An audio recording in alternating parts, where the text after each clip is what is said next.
Hello friends, मेरा नाम किशोर और आप देख रहे हैं all is out of YouTube channel. तो आज की इस वीडियो में हम लोग बात करने वाले हैं सोल्जर ट्रेडमैन का जो पेपर हुआ है आपको 28 फरवरी को बेंगलोर में। तो इस पेपर को हम लोग इस वीडियो में पूरे पेपर को इस वीडियो में डिस्कस करने वाले हैं। तो इस वीडियो को अंत तक जरूर देखिएगा और इसमें आपको कुछ भी अच्छा लगे तो वीडियो को लाइक और चैनल को सब्सक्राइब करना बिल्कुल ना भूलिएगा। तो चलिए स्टार्ट करते हैं। और काफ़ी बंदे पूछ रहे थे, आप लोग पूछ रहे थे कि चैनल का लोगो कैसे चेंज कर दिया। तो ऐसे ही चेंज कर दिया, नया लोगो बन रहा है। तब तक मैंने जो है, और वो आप लोग ये भी पूछ रहे थे कि उस फोटो में कौन है। तो वो मेरी बहन की लड़की यानी मेरी भांजी है, छोटी है। तो उसका फ़ोटो मैंने ऐसे ही डाल दिया है। तो आप बता देना कि वो लोगो चेंज करके नया वाला लोगो कब तक डालना है, और या फिर वही फ़ोटो रहने दूँ। तो चलिए वीडियो को स्टार्ट करते हैं। पहला क्वेश्चन क्या पूछा गया था आप लोगों से इस पेपर के अंदर, एक हॉकी टीम में कितने खिलाड़ी खेलते हैं। ठीक है, एक हॉकी टीम के अंदर कितने खिलाड़ी खेलते हैं। तो चार ऑप्शन थे आपके पास और इसका सही जवाब क्या था, 11। ठीक है, 11 खिलाड़ी खेलते हैं। सी ऑप्शन आपका बिल्कुल सही था, आपने सही किया होगा तो बिल्कुल सही गया होगा। 2 नंबर क्वेश्चन पूछा गया था, भारत किस साल में गणतंत्र बना। आपको गणतंत्र पूछा गया था, स्वतंत्र नहीं पूछा गया था, गणतंत्र पूछा गया था। तो ये हुआ था 1950 के अंदर। ठीक है, 26 जनवरी 1950। 3 नंबर क्वेश्चन क्या पूछा गया था, 3 नंबर क्वेश्चन पूछा गया था, पिच की लंबाई कितनी होती है। पिच की लंबाई, ठीक है, क्रिकेट पिच की लंबाई पूछी गई थी आप लोगों से और आप लगभग सही किया होगा आप लोगों ने। तो ये होती है 22 गज। ठीक है, डी इसका सही जवाब था, 22 गज। 4 नंबर क्वेश्चन आप लोगों से क्या पूछा गया था, भारत के दूसरे राष्ट्रपति कौन थे। भारत के दूसरे राष्ट्रपति कौन थे। तो आप, मैंने इसको पहले भी कवर करवा दिया था। तो इसका राइट आंसर क्या हो जाएगा, क्या हो जाएगा, क्या हो जाएगा, ये हो जाएगा डॉक्टर सर्वपल्ली राधाकृष्णन। ए इसका सही जवाब था। ठीक है, 5 नंबर क्वेश्चन क्या पूछा गया था आप लोगों से, देख लीजिए। विश्व की सबसे ऊंची चोटी कौन सी है, माउंट एवरेस्ट है। वो कहाँ में है या फिर कहाँ पे स्थित है, ये पूछा गया था आप लोगों से, कहाँ है। तो ऑप्शन 4 थे आपके पास और इसका सही जवाब जो था वो था नेपाल। ठीक है, विश्व की सबसे ऊंची चोटी माउंट एवरेस्ट है जो कि नेपाल में स्थित है। डी इसका सही जवाब था 5 नंबर क्वेश्चन का। ठीक है, 6 नंबर क्वेश्चन क्या पूछा गया था आप लोगों से, निम्न में से कौन सी चिकित्सा प्रणाली भारत में उत्पन्न हुई। ठीक है, चिकित्सा प्रणाली जो भारत में उत्पन्न हुई, तो ये थी आयुर्वेद। ठीक है, डी इसका सही जवाब था। ठीक है, 7 नंबर क्वेश्चन क्या पूछा गया था आप लोगों से, देखिए। नाथुल्ला वह स्थान है जहाँ पर भारत चीन सीमा पर 44 वर्ष बाद व्यापार पुनः शुरू हुआ, यह भारत के कौन से राज्य में है। तो नाथुल्ला एक दर्रा है जो कि कहाँ पे स्थित है, सिक्किम में स्थित है। ठीक है, सिक्किम में स्थित है। 8 नंबर क्वेश्चन क्या पूछा गया था आप लोगों से, ये देखिए। भारतीय मुद्रा रुपये का चिन्ह कब हुआ, मतलब कब प्राप्त हुआ। इसमें यह पूछा गया था, भारतीय मुद्रा रुपये का चिन्ह कब प्राप्त हुआ। तो इसका सही जवाब जो था वो क्या था, 15 जुलाई 2010। ठीक है, 15 जुलाई 2010 को प्राप्त हुआ। ये आपको सही याद रख लेना है बिल्कुल से। क्वेश्चन नंबर अगले की तरफ बढ़ते हैं। 9 नंबर क्वेश्चन की तरफ क्या पूछा गया था आप लोगों से, निम्न में से कौन सी चट्टान समुद्री जीवधारियों के काल से मिलकर बना होता है। ठीक है, मिलकर बना है। तो इसका 4 ऑप्शन थे और इसका सही जवाब जो था वो था डी ऑप्शन आपका, चुन्ना पत्थर। ठीक है, आपने चुन्ना पत्थर किया होगा तो बिल्कुल सही गया होगा आप लोगों का। मैं जल्दी जल्दी बता रहा हूँ, थोड़ा टाइम, मतलब 50 क्वेश्चन है तो ज़्यादा टाइम लग जाएगा। राइट ब्रदर्स या राइट बंधुओं को मतलब की खोज के लिए जाना जाता है। ठीक है, किसकी खोज के लिए, राइट बंधुओं या फिर राइट ब्रदर्स को किसकी खोज के लिए जाना जाता है। तो इसका सही जवाब क्या था, हवाई जहाज। ठीक है, हवाई जहाज की खोज किसने की थी, तो ये की थी राइट ब्रदर्स ने। ठीक है, 11 नंबर क्वेश्चन की तरफ बढ़ते हैं। क्वेश्चन नंबर 11 पूछा गया था आप लोगों से। तो यार अगली बार मैं कोशिश करूंगा कि आपके टाइप करके आप लोगों को बताऊँ, अगला जो पेपर लेकर आऊँगा वो। तो क्या पूछा गया था, प्रसिद्ध लोकताल झील में स्थित है, कहाँ स्थित है। तो यहाँ पे मणिपुर में स्थित है, ये तो सभी को पता होगा। ठीक है, लेकिन कौन सी जगह स्थित है, ये काफ़ी मतलब डीपली क्वेश्चन पूछा गया था। तो यार मतलब बता रखा है कि हम लोग मतलब 8th लेवल का ये स्टैंडर्ड है, लेकिन ये 8th लेवल के ऊपर से क्वेश्चन पूछे जा रहे हैं। तो इसका सही जवाब जो था वो था मोइरंग, मणिपुर में। ठीक है, 12 नंबर क्वेश्चन क्या पूछा गया था आप लोगों से, देख लीजिए। लोकसभा में सबसे अधिक सीट किस राज्य में है। ठीक है, लोकसभा में सबसे अधिक सीट किस राज्य में है। तो ये थी उत्तर प्रदेश के अंदर। ठीक है, सी इसका सही जवाब जो था, सी था। क्वेश्चन नंबर 13 क्या पूछा गया था आप लोगों से, भारतीय सेना अकादमी की स्थापना किस वर्ष हुई थी। भारतीय सेना अकादमी की स्थापना किस वर्ष हुई थी। तो 4 ऑप्शन थे और इसका सही जवाब जो था वो था 1932। ठीक है, 1932 इसका सही जवाब था। ठीक है, 14 नंबर क्वेश्चन क्या पूछा गया था आप लोगों को, देखिए। सीमा सुरक्षा बल, देखिए सीमा सुरक्षा बल का मुख्यालय कहाँ स्थित है। देखिए जल्दी से आप इसका अपना राइट आंसर बता दीजिए। सीमा सुरक्षा बल का मतलब जो है वो हेडक्वार्टर कहाँ पे स्थित है, जल्दी से आपको बताना है। तो इसका सही जवाब जो था वो था नई दिल्ली। ठीक है, नई दिल्ली इसका सही जवाब था। क्वेश्चन नंबर 15 की तरफ बढ़ते हैं। 15 नंबर क्वेश्चन क्या पूछा गया था, गुलाबी शहर किस जगह पर है, यानी गुलाबी शहर किसे कहा जाता है ये पूछा जाना चाहिए था, लेकिन किस जगह पर है, तो ये है जयपुर। ठीक है, बी इसका सही जवाब था। क्वेश्चन नंबर 16 की तरफ बढ़ते हैं। क्वेश्चन नंबर 16 क्या पूछा गया था, ये सेक्शन बी के क्वेश्चन है जो कि है लॉजिकल रीजनिंग के यानी तर्क शक्ति के क्वेश्चन पूछे गए थे आप लोगों से। क्या पूछा गया था, क्रम को पूरा करना था आपको AGMS, तो इसके बाद में 4 ऑप्शन थे SW V और Y, तो इसका सही जवाब जो हमें बताना था। ठीक है, तो देख लीजिए A और G के बीच में कितना अंतर है, तो ये 5 का अंतर है, और G और M के बीच में 5 का अंतर है, और S, ठीक है। अब बताना है कि S के 5 का अंतर दे के हमें उसके बाद में छठा अक्षर क्या आएगा ये हमें बताना था। तो ये इसका सही जवाब आप लोग कर लीजिएगा, तो इसका Y आ जाएगा। ठीक है, Y इसका सही जवाब है। ठीक है, क्वेश्चन नंबर 17, बाकी आप लोग कर लेना है, थोड़ा बहुत तो कर ही सकते हो। एक चिड़ियाघर में खरगोश और कबूतर हैं, अगर उनके सिरों की गिनती 200 है और पैरों की गिनती 580 है तो कबूतरों की संख्या ज्ञात करो। तो इसके में जो कबूतर थे वो थे 110। ठीक है, बी इसका सही ऑप्शन है। ठीक है, क्वेश्चन नंबर 18 क्या पूछा गया था आप लोगों से, देखिए 1089 पन्नों की किताब में कितने विषम संख्या वाले पन्ने हैं। तो 1089 वाली किताब के अंदर विषम संख्या वाले पन्ने हमें बताने थे। तो देखिए हमें क्या करना है, जितनी हमें संख्या दी हुई विषम संख्या दी हुई है तो इसमें 1 प्लस करते हुए सम हो जाएगी। देखिए 1089 प्लस 1 जो हो गया वो हो गया 1090। ठीक है, 1090 में 2 का हमें भाग देना है। ठीक है, 1090 के अंदर हम 2 का भाग देंगे तो कितना आ जाएगा 545। तो इसका सही जवाब क्या हो जाएगा 545, यानी 20 का राइट आंसर था। 19 नंबर क्वेश्चन क्या पूछा गया था आप लोगों से, देखिए मैं बता देता हूँ।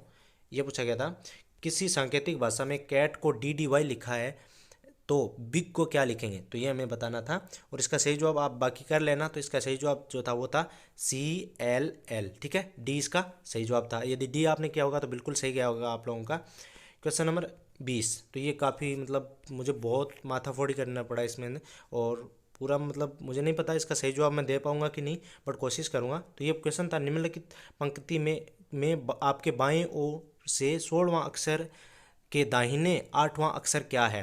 तो इसका सही जवाब जो था वो था ए, जो कि है एक्स है। बाकी आप लोग भी बता देना यार कि इसमें एक्स ही आएगा कि कुछ और आएगा। क्वेश्चन नंबर 21 की तरफ बढ़ते हैं। क्वेश्चन नंबर 21 यानी सेक्शन सी जो कि साइंस के आते हैं आप लोगों के, क्या पूछा गया था, निम्नलिखित में से कौन सा स्तनपायी जीव है। तो इनमें से स्तनपायी जीव हमें बताना था, 4 ऑप्शन थे आपके पास, और इसका सही जवाब जो था वो था चमगादड़ यानी बैट। ठीक है, निम्नलिखित में कौन सा स्तनपायी जीव है, तो ये चमगादड़ है। क्वेश्चन नंबर 22 क्या पूछा गया था आप लोगों से, हर एक को रक्तदान करने वाला रक्त वर्ग कौन सा है। ठीक है, जो हर एक को रक्तदान दे सकता है, किसी भी वर्ग के रक्तदान के वर्ग को, देखिए किसी भी रक्त वर्ग के लोग को दे सकता है, तो ये था O पॉजिटिव। ठीक है, O पॉजिटिव डी इसका सही जवाब था। ठीक है, 23 नंबर क्वेश्चन पूछा गया था आप लोगों को, देखिए आधुनिक आवर्त सारणी को परमाणु के आधार पर व्यवस्थित किया गया है। तो ये यहाँ पे जो सही आंसर था वो था संख्या। ठीक है, संख्या, परमाणु संख्या के आधार पर व्यवस्थित किया गया है आधुनिक आवर्त सारणी को। क्वेश्चन नंबर 24 क्या पूछा गया था आप लोगों से, देख लीजिए निम्न में से किस विटामिन की कमी के कारण रक्त का जमना बंद हो जाता है। ठीक है, निम्न में से किस विटामिन के कारण कमी के कारण रक्त का जमना बंद हो जाता है। तो इसका सही जवाब जो था वो था ए था, यानी विटामिन के के कारण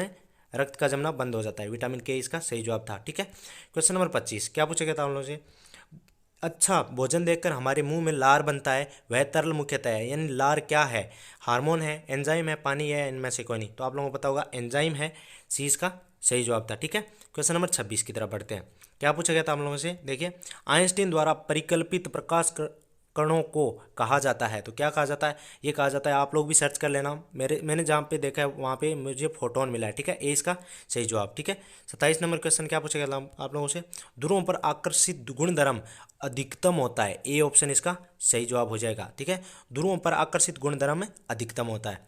क्वेश्चन नंबर 28 की तरफ बढ़ते हैं। क्या पूछा गया था आप लोगों ने, देखिए विद्युत आवेश को नापने के लिए कौन से यंत्र का प्रयोग किया जाता है। विद्युत आवेश को मापने के लिए तो ये किया जाता है इलेक्ट्रोमीटर या फिर विद्युत मापी यंत्र का उपयोग किया जाता है। ठीक है, 28 नंबर क्वेश्चन में ए ऑप्शन बिल्कुल सही था आप लोगों का, आपने क्या होगा तो बिल्कुल सही गया होगा आप लोगों को। 29 नंबर क्वेश्चन की तरफ बढ़ते हैं। क्या पूछा गया था आप लोगों से, देख लीजिए निम्न में से भारी किरण कौन सी है। तो इनमें से आपको भारी किरण बतानी थी कौन सी है, तो ये है अल्फा किरण। ठीक है, अल्फा जो है वो भारी किरण है।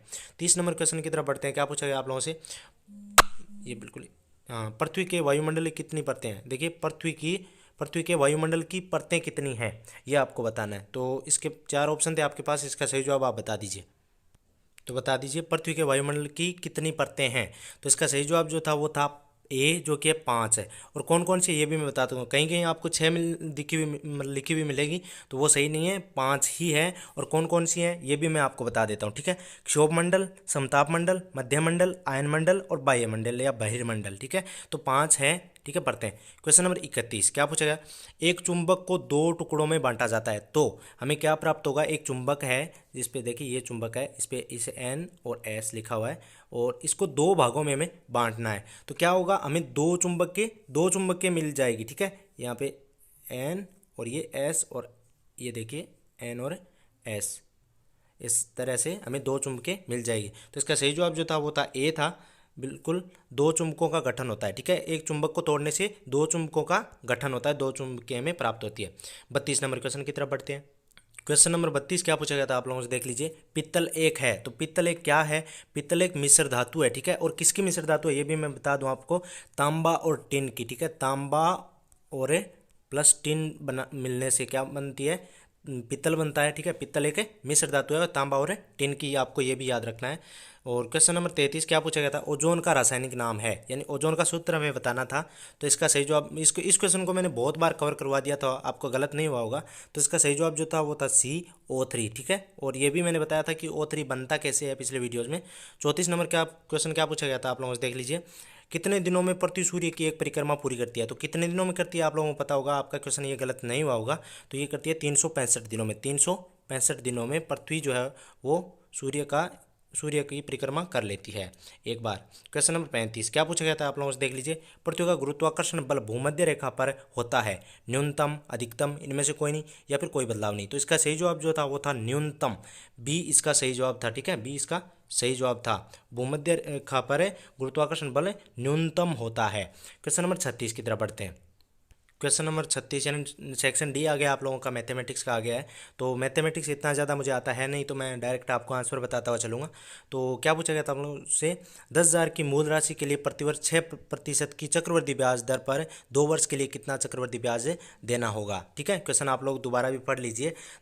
आपको मूल राशि आपके पास 10,000 रुपये है और 6% की दर है। ठीक है, प्रतिवर्ष, और टाइम आपके पास दिया हुआ है 2 साल। ठीक है, तो इसको हम लोगों को हल करना है, तो अपना बताना है चक्रवृद्धि ब्याज कितना देना होगा। ठीक है, तो इसका सही जवाब कैसे हम लोग मतलब इसको हल कैसे करेंगे, तो मैं आप लोगों को बताऊँ। चक्रवृद्धि ब्याज का सूत्र जो होता है वो होता है, देखिए यहाँ पे मैं लिख नहीं पाऊंगा यार, बता देता हूँ आपको। मूलधन इंटू 100 प्लस दर। ठीक है, मूलधन इंटू 100 प्लस दर बट्टा 100। अब बाद में आप लिख लेना, यहाँ पे मैं दिख रहा हूँ इंटू, आपको इंटू लगाना है, उसके बाद में कोष्टक बंद, समय और माइनस से मूलधन करना था आपको। ठीक है, तो इस कैसे हल करेंगे इसको मैं आपको यहाँ पे लिख के बता देता हूँ। तो जैसे मूलधन हमारे पास है 10,000 रुपये, देखिए मैं यहाँ पे लिख नहीं पाऊंगा बट यार हमारा टाइम भी ऐसे वेस्ट हो रहा है। 10,000, ठीक है, 10,000 हमारे पास मूलधन है, इंटू 106 बट्टा 100 इंटू 106 बट्टा 100। ठीक है, ये दिया हुआ है। ठीक है, इसे, और उसके बाद में हमें समय दिया हुआ 2 बार लिख लिया हमने, और माइनस मूलधन मतलब 10,000 मैंने लगा ही लिया। ठीक है, तो जैसे हम इसको सोल्व करेंगे तो इसका राइट आंसर आएगा 1236। बाकी आप लोग कर लेना यार। तो 36 नंबर क्वेश्चन का सही जवाब जो था वो था 1236। ठीक है, तो अगले जितने भी मतलब क्वेश्चन बचे हुए हैं मैं आगे वीडियो बना के बता दूंगा आप लोगों को। तो ये वीडियो कैसा लगा कमेंट करके ज़रूर बताइएगा। मिलते हैं अगले वीडियो में, तब तक के लिए बाय।